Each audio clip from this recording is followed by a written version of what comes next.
And we are live. Welcome, everyone, to the Connected for Real podcast. I'm Rebbetzin Bat-Chen Grossman, and today with me is Chagit Zelcer. And we're talking about parenting and marriage. And this is going to be fascinating because Chagit is awesome. So, first thing we have to do is, Chagit, introduce yourself. Okay, hi, great to be here and actually be here again because we've already met and it's always fun. And I learned talking to you also, Batchen, and my Chagit.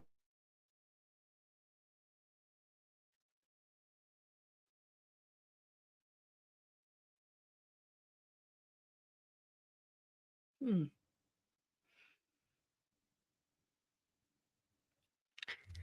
Why are people getting cut off? Do you guys hear her? Because I don't. Couples relationship. Wait, start again. I didn't hear a single thing. You lost internet. Yeah, we lost internet. Okay, Okay, great. start from So scratch. let's do it again. Chagit, introduce yourself. Oh, Oh what's no. this? What's that? I said, okay, No, so let's.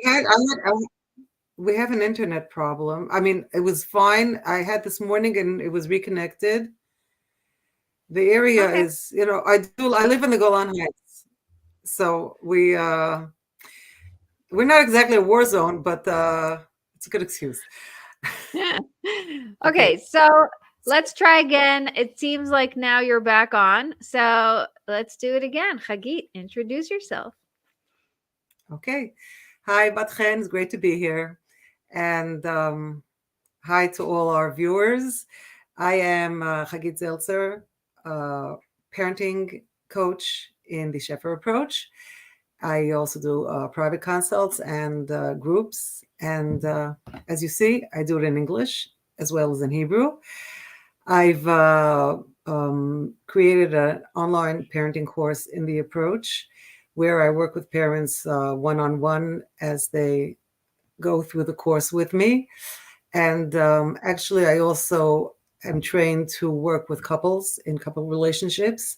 So the connection between parenting and the marriage, which is always one is connected to the other, it's intertwined, makes the understanding of the dynamics easier to work with. And that's what I do. I help parents feel good about their parenting because they should. And I try to help couples work out situations that they're stuck in. Sometimes they're similar, but it's not something that one necessarily depends on the other, even though they're connected. And there are different dynamics between the couple in a couple's relationship and as opposed to parents and children. There's a very popular phrase that we have in Hebrew. It's tsar gidul ba'alim in in the vein of tsar gidul banim, where we have the sorrow of raising children, and very cynically, it's also been adapted to raising our husbands, which is something that no, it's not. It's the husband is an equal partner in raising our children. He's not someone that we have to raise, criticize, judge, or correct all the time. We learn how to work out things that we are not in agreement with, but it's very different from raising our children. Where as parents we lead and our children follow. As a couple, we are joint, we are partners. We're in this together, and everyone has their say. If it's not the same say, we find a way to work out how it can work. And that's what I do. I love it. I'm passionate about it. It's it's a mission that I feel that will really make the world a better place. I've seen it happen, and I'm just ready to talk to anybody about the approach, about parenting, about couples relationships. And I'm glad to be here to do it with you, Rebbetzin I Bat-Chen. love it. I love it. So let me just give you a little bit of background. First of all, we've gone live before together, and I found it just so fascinating and so much fun to talk about. And I have done the Shefer method here in my local community with an amazing Shefer instructor. And Shefer is an approach. It's not really a method, it's an entire approach. And that's one of the things that sort of got me hooked, because when you come in and you have a room full of, I wrote an email about this, a room full of bad mothers, everybody thinks they're Oh a my bad God. mother. Yeah, but They're that's how convinced. everyone, They're yeah, convinced from the day, they're day one. we are all convinced from day one. We walk into this room and there is 15 women sitting around the circle, and every single one thinks she's a bad mother.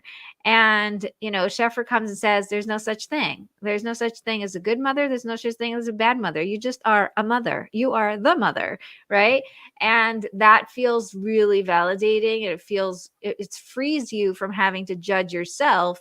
Am I being good or am I being bad? You're not being anything. You're just being, right? Like, allow yourself to be. I think that for me was the number one thing that got me hooked. And the second thing that really, really turned me on to this method is that, our instructor said, your husband doesn't have to agree with you. Like, you can have your opinion and he can have his opinion, or you can have your way of parenting and he can have his way of parenting, and you don't have to be on the same wavelength. You don't have to be on the same line. And I was like, what is all this noise about everybody having to be on the same, let's all be on the same page here, and you're trying to get your husband onto your page and he's like, no, I'm not on your page. And you're like, well, you have to, because we have to be on the same page together for, World War for Three. success. What? World War Three. World War III, totally. And Totally. and my husband was never on the same page with me when it comes to parenting. He always was, a little bit more cynical than I was. And I'm very, oh, positive, emotional, yay, mommy. And he's very daddy. And so it's like very different, right? Like, why was I trying so hard, wasting all of my energy, wasting all of my emotional drainage, everything, to try to get someone on my page, when in reality, I was just free to say, oh, okay, he doesn't have to be. That was very freeing for me. As soon Totally. as we learned that, it changed my whole relationship with my own husband, because I was no longer trying to force him out of his box. This Force was a him into really, your box. Let me rephrase that. Force him into your box as exactly. opposed to Well, force him out of his box. exactly. Not only do I need him out of his box, I need him in my box, not any other box, right? Totally. Like if you would only agree with me, everything would be just great. Ugh, I know. And I'd like to relate. Can I just relate to something where you started with the first, when you met the Shefer approach, and as you noted, it is not a method, it's an approach, and an approach is how you see things. It's not like a tip to do this or a tip to do that. We do help people with different how to deal with it, but it's not as in a tip. When we learn first, before we talk about what to do or not to do, we learn how to look at the situation. And when you look at it through different eyes, like really put on a different lenses, different glasses, then you understand it differently. And once you understand it differently, your actions are in accordance.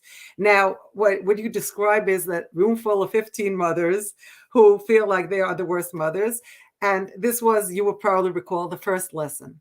The first lesson, the opening session of any Shefer approach workshop, is about confidence in our parenting. It's not being authoritative, being in our being the dictator in the house. but rather confidence in our authority as a parent. We have the authority, and we should be confident in our authority. And when we are confident in our authority, we don't have to walk around all day and saying, "Hey, I'm the leader. I'm the leader." It's an inner feeling that we have, because when we have it, our kids who have the most uh, um, the their sensor they have sensors that I'm sure that the Israeli army would be more than happy to use. They would probably be able to find all the hostages and, get rid of all the Hamasniks if they would have the sensors that children have regarding where their parents' mindset and heart set is. And when the parent is in that situation of being confident of his authority, he doesn't have to use authority, and he doesn't have to make boundaries as clearly. There are boundaries in our lives usually, but they don't have to talk about it all the time. And I think what the key to that is actually that the parent has a role, and it's a God-given role. So when the parent, where does he get his confidence from? Because he's been given this role from none other than God, and God who runs the world, and he controls every blade of grass that grows. He certainly knows who to give who to, meaning which parent belongs to which child, or which child belongs to which parent. So that feeling of like, I should be doing a better job. Like other parents are so much more capable and so much more whatever. Then it's okay. Chill out. God knows what he's doing. We can rely on him, and he relies on us. And when you know that someone's relying on you, you're confident, right? Yeah. And I I'd mean, also the fact, I love that. Let's just, double tap that for a second. When I was unsure about, who am I to run this business? Who am I to go into this thing? Who am I to become a marriage coach for women in business, right? And the answer that I got from my journaling and my meditation was, who are you not to? If God made you do this and gave you this job, right? You got your, this is your job right now. And you're like, it's your oh, who am I? mission. It's your Like, mission. yeah. Who am I not to do this? Like, who do I think I am to say no thanks? It's totally accurate. I very often I feel that, like, you get something that is going to help the world, and at this point you don't even have a choice. You don't. It's just go out there and do it, and whoever doesn't want to take it, it's his choice. But be there for them, and be there with what you have to offer, because it's you never know which family is going to get so much from it, and it could even come to the point of saving a marriage. Yeah. I'd like to know, relate to something that you said about the parent, or the husband and the wife not seeing things the same way, and you went on to describe your own interaction with your husband regarding the children, where he's so more cynical or chilled out, and you're the emotional.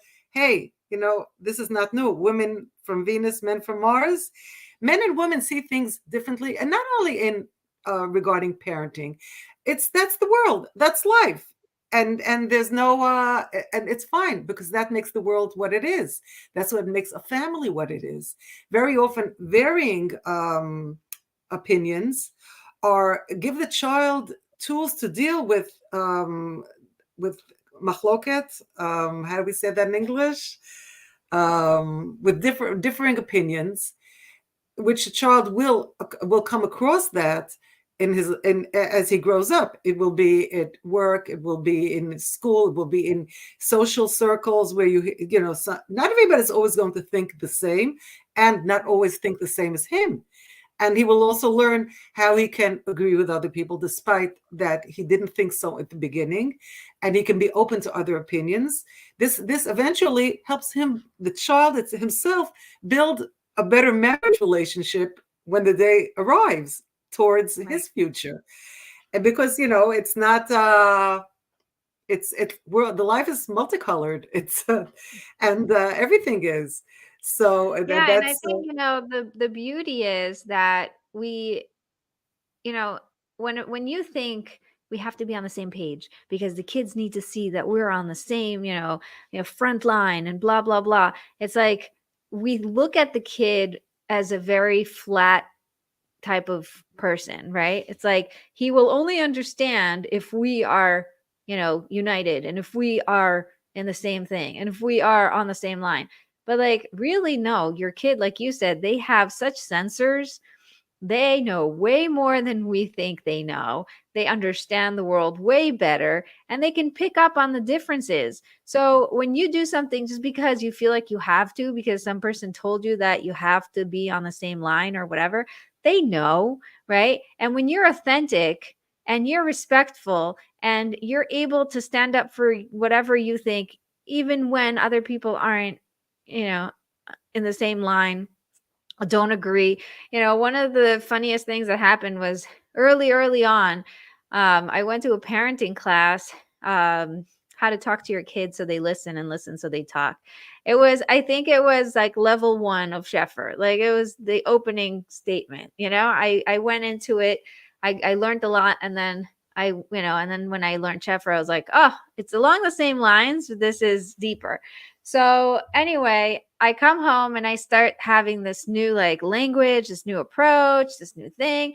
And my husband's like, it's never going to work. What are you trying to do? It's never going to work.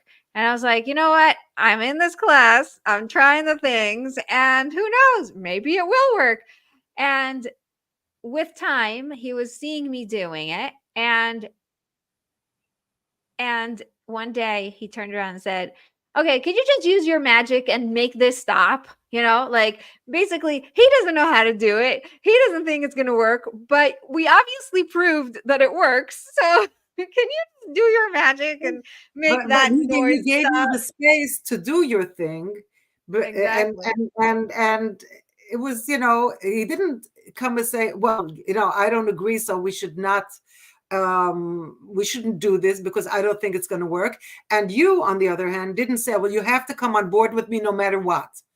Right. And that's it. Children dealing with different outlooks is very basic. It's so true what you say, that the concept that the parents have to be in total agreement actually is derives from the belief that the child can't deal. You said flat, that he can't deal with diversity. And I would even say dumb. We don't think the child can handle it, right? But really, what we talk about in the Shefer approach is that, contrary to the concept, the belief that the child is very vulnerable and very sensitive, that we have to be very careful of how we present things to him. And so we have to have that, a front, the united front, etc., etc. No, the child can deal with just about everything. Children are much more resilient than we give them credit for. And if our starting point is that the child can't handle it, then we're always second guessing ourselves and always trying to be that user-friendly person or persona in their life that will Accommodate. will protect them and coddle them rather, and cuddle. Cuddling is nice. We love cuddling our kids, but don't do it because he's weak. Do it because you love him. That's it. Because you like the cuddling, and we're good with it. It's fine. And Yeah, I love that's I love it that um she said when you're in school and the teacher, instead of the teacher walking in, there's a substitute. Don't you think the kids know?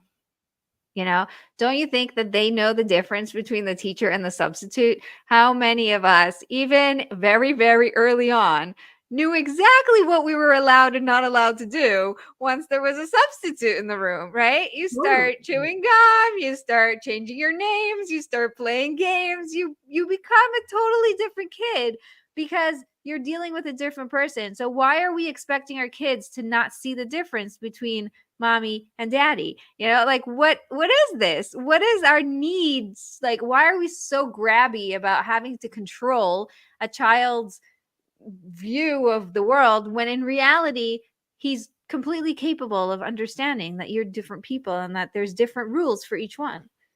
Well, because we're told that if the starting point is that the child is very weak and vulnerable, then the person who's in charge, as you say, control of making sure that everything works right is the parent, which puts the parent into that situation of always trying to make sure everything is okay and working.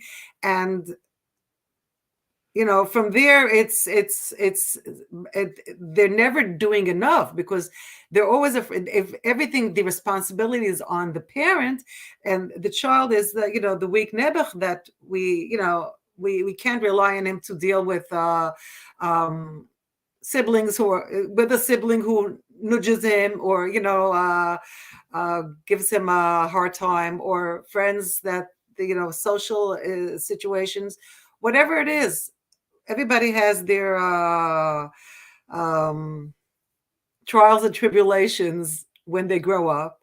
And the question is if the parents are responsible to control the trials and tribulations of a child, or if the child will be able to, as he goes along, learn from it. And even if he has a hard time or fails at something, that's part of growing up. And trying this is actually essentially what happens is if the parent is constantly in charge, then the child is remains a child. Today, even we have there's a song in Hebrew, Hayeled ben Shloshim. The child, the 30-year-old is called the child. We have today proof of that. The proof is in the pudding.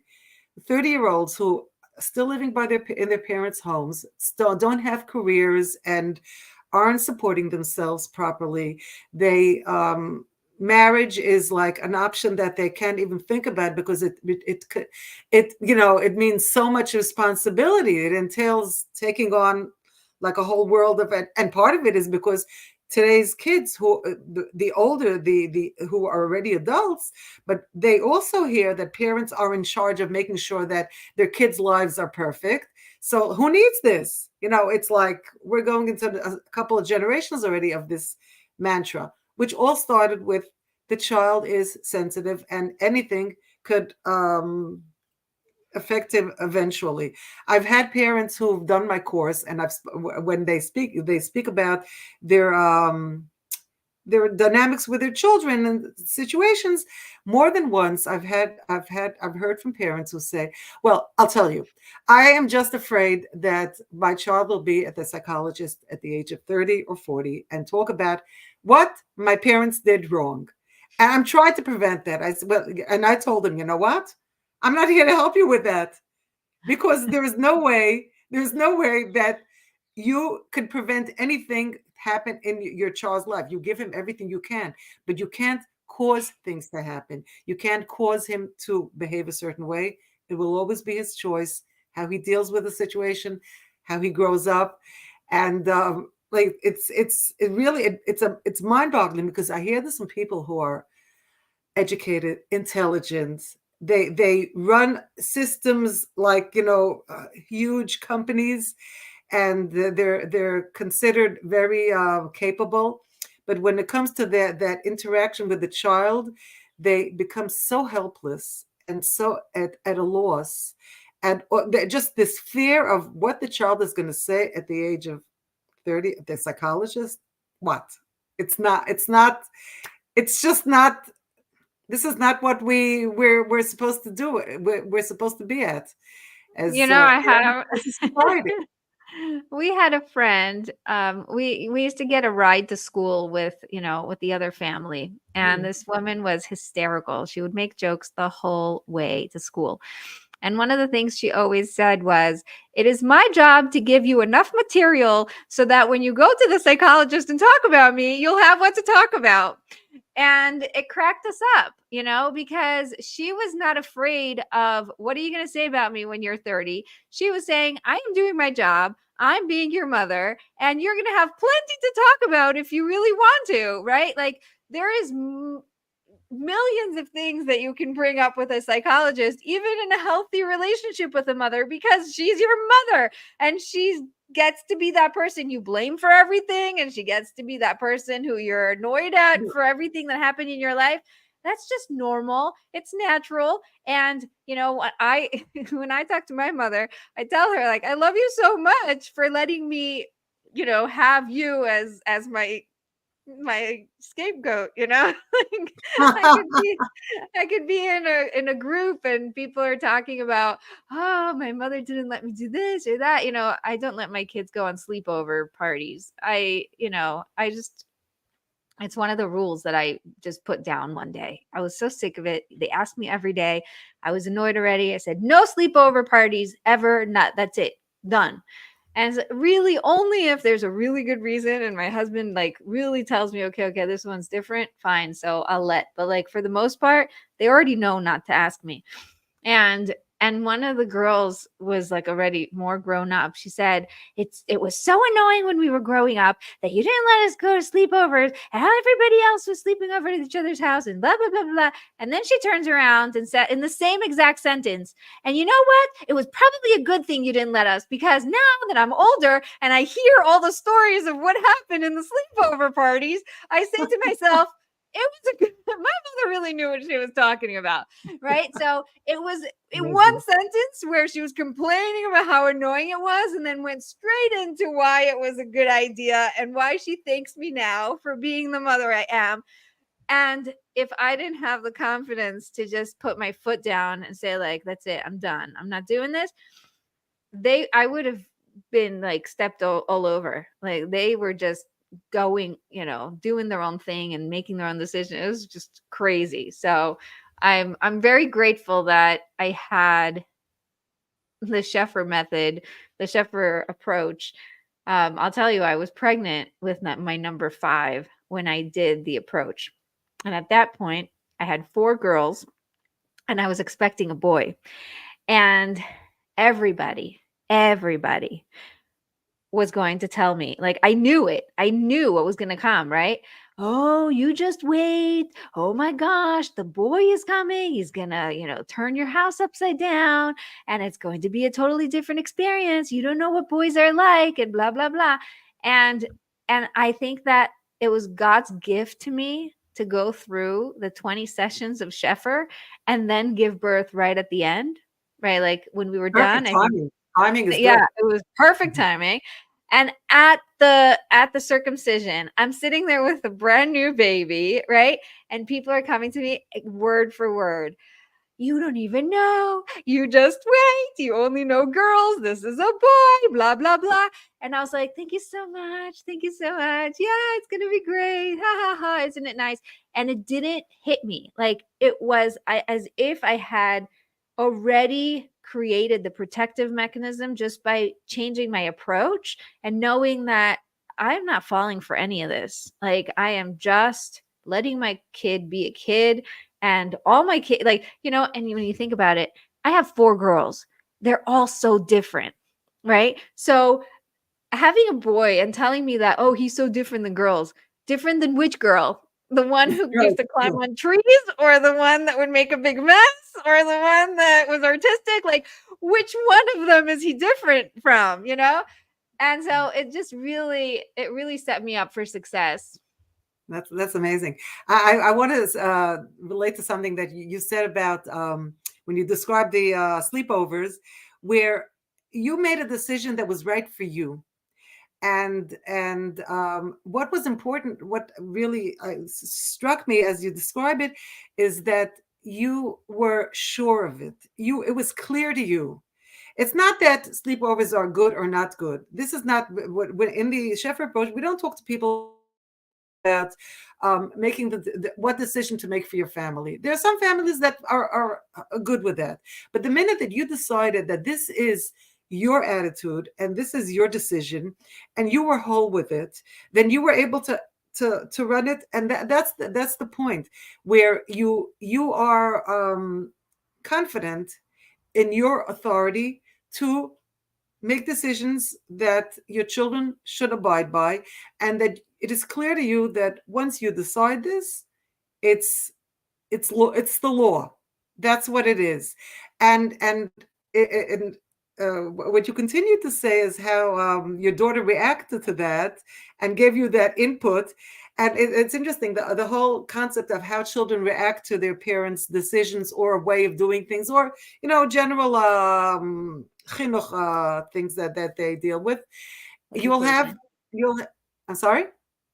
You said chinuch, so I'm saying it's educational approach Yeah, or something. the educational approach, right?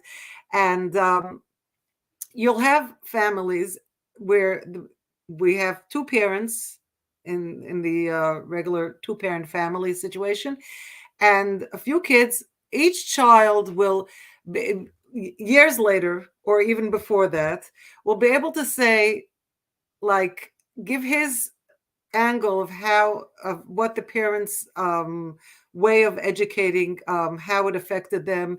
One will say, you'll for instance, you'll have parents who are very active in the community, and they are busy with things outside of the house also, and you'll have one child saying that, oh, they ignored us because they were busy helping other people, in their position, and others who will say that we are so proud of them, and they grow up to do exactly the same thing that their parents that the parents did. And we see this. It's all so subjective, and the parent Yeah. trying to please everyone's subjective view is like, it's endless. There's no hope that it could work. We have There are like situations where you see a child who's a troubled youth, teenager, for instance. I've heard this description of, I live in the Golan Heights near the Kinneret, so every summer at there's like a whole like pilgrimage of youth who come to hang out. That's the word for it. Just hang out near the Kinneret. There's water, there's a sea, there's like, it's just like chilling out after the school year, whatever. And many of them are also troubled and have issues. And we even have people who come, who try to come and talk to them and help them. I won't go into my opinion of this whole running to talk to them and helping them, but I've heard insights from people who heard from very many of these troubled youth, and they're also on the streets of Yerushalayim and in different places, where they say, well, I'm on the street today. I'm just, not connected to anything. I'm in the rebellious stage because my parents were so not they didn't validate me enough. They didn't give me enough. They didn't give me enough attention, enough love, enough this, enough that. And you ask them about their siblings, and they'll describe siblings, or if you know the family and you see that there are siblings who are totally see things a whole different way. And that's where we have to understand, it's not like you can't please all the people all the time, just some of the people some of the time. Don't even try. Parents are not here to please their children. They're here to fill a role. They're here to lead. And if a child decides that, a child starts judging if his parents did the job right or not good enough, then he's on the fast track to self-destruction at the end, because actually it's um, giving him the basis for lack of strength in his source, where he came from as a child. If you can't, it's what the concept of respecting and honoring our parents, what we call kibud horim. If we give that place of honor to our parents, we're actually honoring our basis, where we grew up from, and that gives us as a child the strength also, as opposed to criticizing, judging, and telling the psychologist that my parents were totally off. They didn't do this, they didn't do that, they didn't give me enough. And that's something that's become very In. very popular, very acceptable. We see that it's Western culture endorses it, encourages it. It hasn't brought really any good to the world. If anybody would stop to just notice, but no one's stopping to notice. That's what we're here for. We help people stop notice in their own family, in their own community, and with their own children. And it makes a change. It makes a difference. It will make a difference in the world. And it starts in the home with the parents with each parent, with which in each family, with our individual children, and the understanding the place of everyone's special position in the stance where he belongs in the family structure is the key to everything. And Oh, good, organization. It's a basic even in any organization. If you have all the workers saying what we should do, as opposed to the CEO who knows how to lead, then it'll crash. right. It will become what we call dysfunctional. The concept dysfunctional family has been like totally, like, over the past 20, 30, 40, 50 years. It's a concept that we use like cheaply. Right. It means that if it's not functioning because the system isn't working right, like any system in any so-called machine. Right. Okay, so because we don't have much time, but I really want to get into this. There's a lot of people who see parenting as more urgent, right? Dealing with the children's issues and all of the things that are, falling apart around you, the overwhelm, there's, a bunch of kids and they all need different things. And I'm just feeling, right? And then marriage sort of comes second because, like, he's around, he'll be around for a while. Like, it's not really on fire. So, what do you think about, where to put your energies first?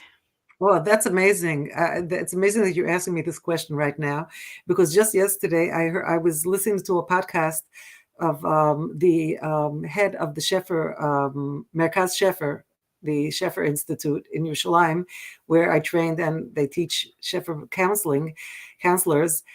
She was interviewed about this. She also does parenting and couples relationship, and she was asked the same question. So I can just quote her. Her name is Meital Chadat Masuri, and it's important to say the name of the person you're quoting in Judaism, right?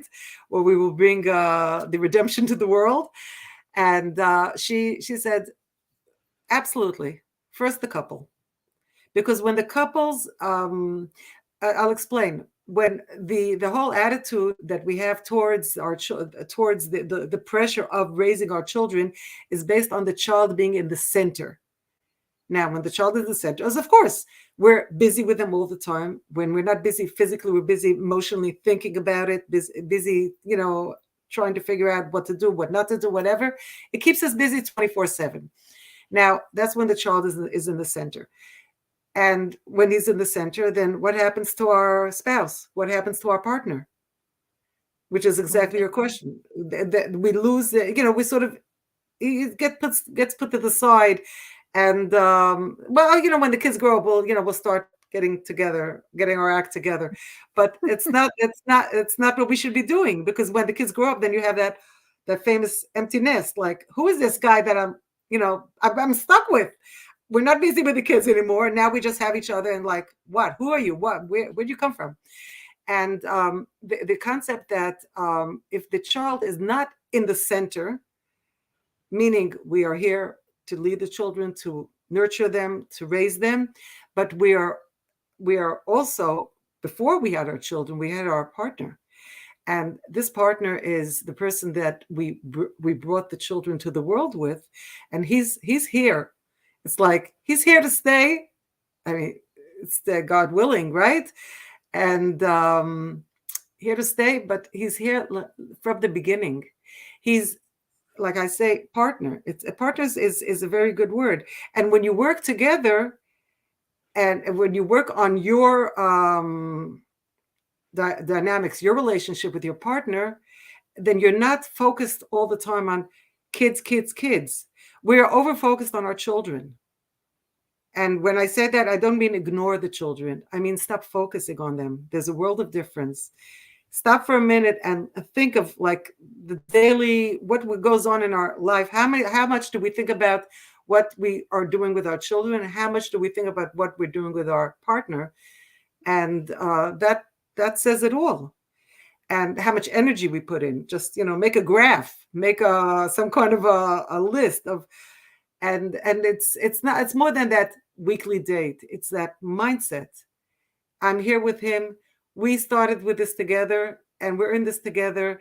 And when you're not focused on your children, you can do that. And then when you're the actually the how that affects it, that how does that affect what happens with our children, is because we have what we discussed at the beginning now when we just met, since we started talking, is the difference of opinion. When we are more work on our connection with our partner, the differences of opinion are less present in our relationship, and it's smoother sailing. Right. Nothing's perfect, but Also, we I already feel like have the tools. We have the tools to deal with the children, and we are able to really, when we've built our relationship, put in a lot into our relationship with our spouses, our partners. yes, I love it that you said he was here first and he's here to stay, right? A lot of times that's not very clear, and we fall into that trap of, but the kids, the kids are the most important. And then what? Wait, what? No, no, no, they're not. Well, that's And I exactly want, the point.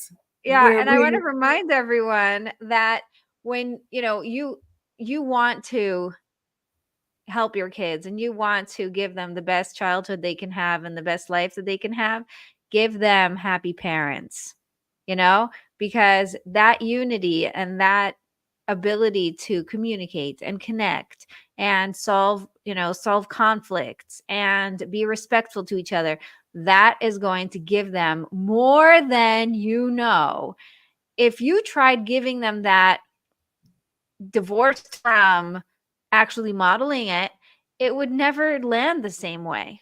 It would never land the same way. You can't teach someone how to respect if you can't show respect to your husband. You can't teach someone how to resolve a conflict without resolving a conflict in front of them, right? Or even not in front of them. These are skills that you are gifting your children when you're focusing on your marriage. And I am so heated up about this because I see how many people make that mistake. totally. I'd like to add on to that you said we teach the children how to resolve conflicts, but you know what? We also teach when sometimes we can't resolve a conflict. Couples who are married and they see things totally differently, whether it's a question of values, it's a question of religious level, whether it's a question of political beliefs or whatever it is. Parents, they don't get along. What a child learns from the parents that don't get along, meaning they are not in agreement. I'd like to make that clear. A child learns that there are different opinions, and that there is somebody there. When we, as a couple, realize that there is a legitimate opinion that is different from my own, and that's fine. And we live with that, because this child is going to encounter more than one situation where there are opinions that are different from his own. So is he going to fight it? Is he going to cry? Is he going to just go into a fit about it? This is something that as I think it's one of the most basic in the Shefer approach regarding the couples relationship, that there is somebody on the other side, our partner here, who may have a different opinion, and it's totally his prerogative to have a different opinion. Not everybody has to think exactly like us. It's impossible. We don't marry ourselves. We marry somebody else who very often has different opinions. I can tell you from my own experience, I married, Baruch Hashem, 45 years to an amazing person who we are totally different from each other.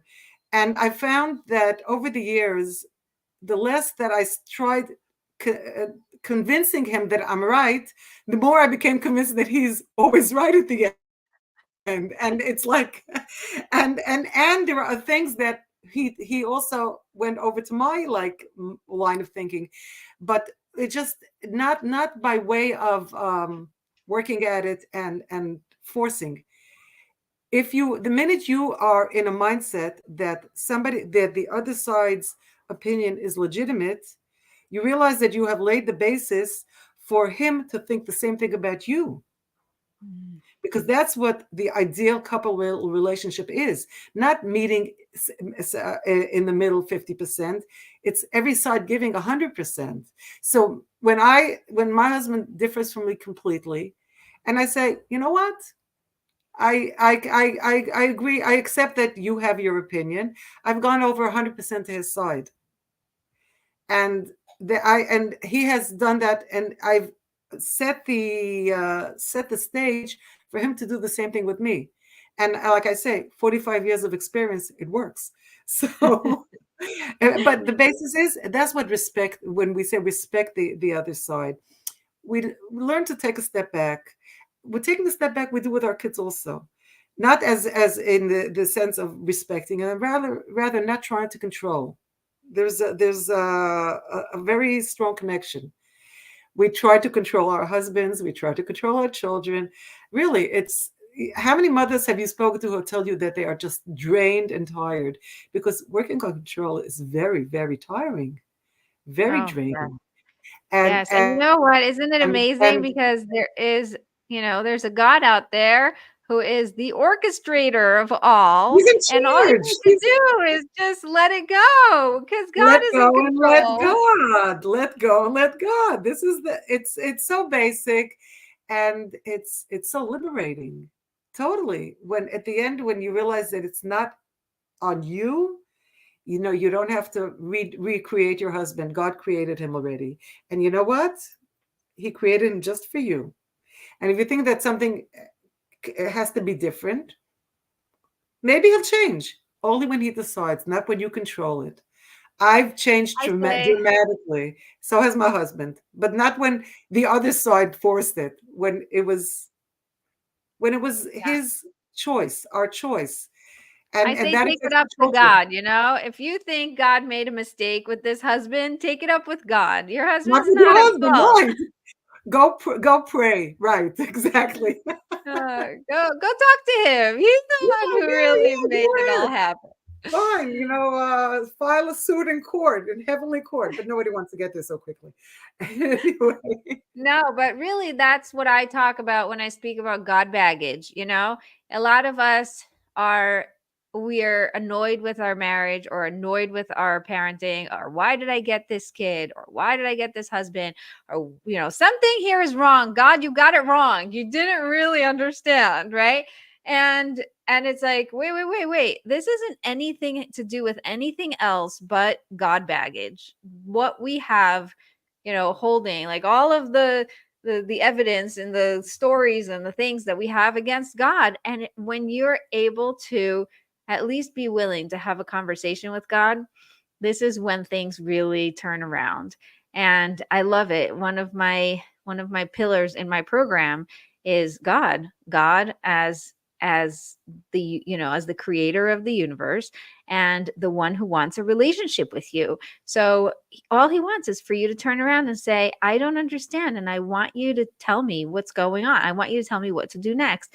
And people get answers. People get answers. We do a right. meditation, we get answers. You get mind blowing results when you take it to the right source.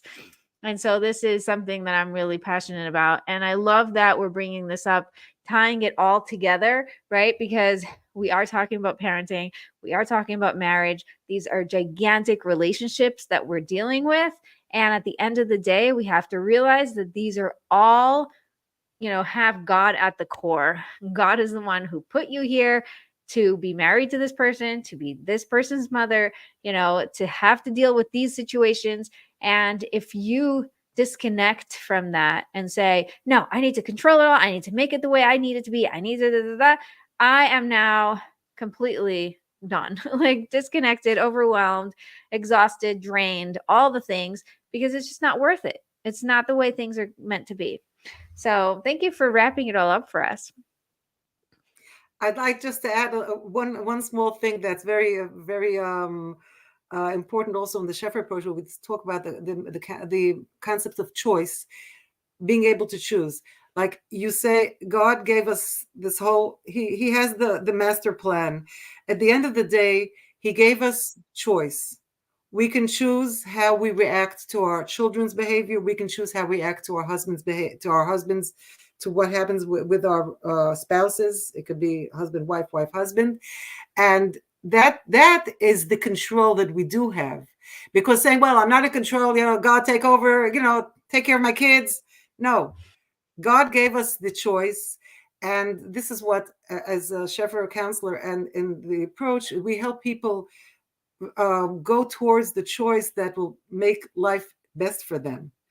I'm here to help parents. I'm not here to change kids, not help them and not help them change their kids. Just help them enjoy their parenting and enjoy being married to the person that you chose, that you were so madly in love with, that you couldn't see anything except for him. And this is something that it's a gift, because we have to talk to God, we have to let go. And then we have to take responsibility for how we deal with what he gave us. But he relies on us. So he relies on us to build a family with that person that we've chosen. And God willing, like they say, God willing. God wills it. And we are here to choose the best way to do it. And be able to really make the world a better place. I love it. Yes, God wills it, and you get a choice if you want to show up or not. That's beautiful. I love that. And how you I should. love it. Thank you so much, Chagit. How can people get in touch with you? How can people work with you? Okay, so I have an online course, Shefer course, it's called, and it's available. You can find it on the web. And my phone, could I give my phone number is sure. Okay, so it's 050-7710-804. Always happy to hear from you, from anybody who wants to hear more about the course. I also have, you will see, I have a blog where in the course site that you will find on the internet, there's a blog where I have published many insights on parenting in different concepts and situations. And I'm happy to share that with you, always available. And like I noted at the beginning, I have just finished translating a book, which was actually written by another Shefer counselor in Hebrew. And I took it to the English level. I like to think I took it to another level because it's really become English, but in English, it's universal. And we will be going to print, God willing, in a week or two, hopefully. Within a month or so, it will be out on the market. And I will be, of course, Facebook. I will be showing up on Facebook with it. The name of the book actually is right now. The name in Hebrew is Emun. In English means trust. We haven't finalized the name of the book, but look for the word trust. You'll find it. It's going to be there. Trust your parenting, trust your child, trust yourself. That's what it's all about. And you can also email me at chagit at chagit.co.il for any information. And also getting the first lesson of the course. The online course is available free, just to get a feel of the vibe of how it works. And that includes meeting with me for a short session of getting to know each other. And then you decide if you want to go for the entire course. No obligations, but I'm happy to talk to any parent who feels that he wants to upgrade, just find the joy in parenting. That's what it's about. Thank you so much, Bat-Chen. I've really enjoyed talking to you. I always enjoy talking about Shefer, but I know that talking to you gives it like a new focus always. Aw, thank Yeah. you. It was really a pleasure having you. And you guys listening, thank you so much for coming back and listening for another episode. Make sure you stay tuned because we come out with an episode every Monday and sometimes every Thursday too. So look out for that. But the guest episodes are always on Monday. So yes, thank you so much. Thank you Thank for you. Chagit for joining us. And don't forget to be connected